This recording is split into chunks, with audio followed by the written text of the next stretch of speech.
น้องไหลหลังหัวอกฟังแต่กล่าวสาวเจ้าสั่งคำจากพี่ซ้ำบ่มีห่วงดวงแดดบ่แย่แสเลยนางสั่งทำลงใด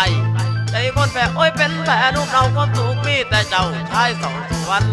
หอดมือนั้นคงจะมวนสุขสมปากแต่เสียงลอยลมไปต่อยงานนางนองยืนมองน้ำตาไหลหยดยืนมองเขารดน้ำสั่งให้เธอส่วนเรายืนเก้อมองมือส่วนเรายืนเก้อมองมือจิตใจระเมอเพลอพำรำพัน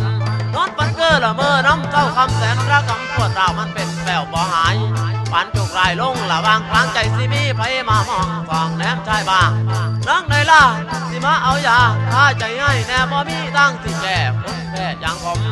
รักขาดลมลดลวงดวงแดดใดแต่ยืนและมองฟังหูเขาชื่น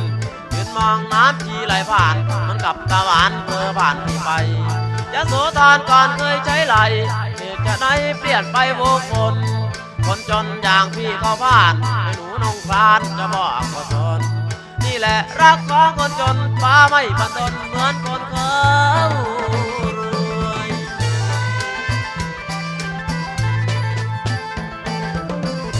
ชะตาช่วยเกิดมาเป็นคนช่วยที่ขอเดินทางไม่แน่นางเอ้ยกันคนใจบ่แน่จะแว่เลี้ยวผ่านเห็นเป็นผู้แบกจากความรักเคยหวานขอละมันที่น้องว่า